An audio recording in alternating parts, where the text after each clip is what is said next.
For one, the global geodesy supply chain needs Africa. Africa is a vast landmass, centrally located, and it has a diverse landscape. It provides critical data, geophysical data that we need.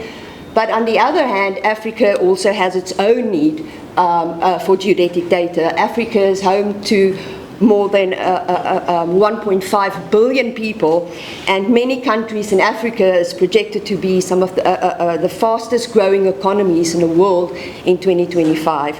So we need solutions that's geodesy-based for sustainable development in Africa.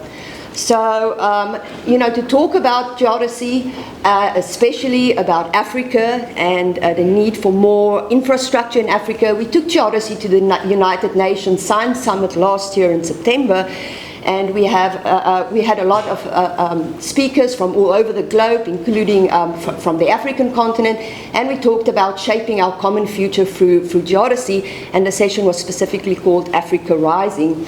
And what came out of this session from the Science Summit, at least one of the things that came out of it, was what is the challenges in geodesy in Africa? And it's more than just limited geodetic infrastructure.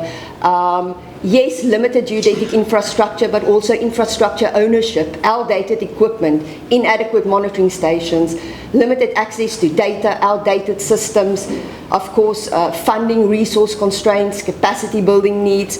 But the most important thing that came out of this session was the lack of collaboration or coordination across the African continent. And this brings me to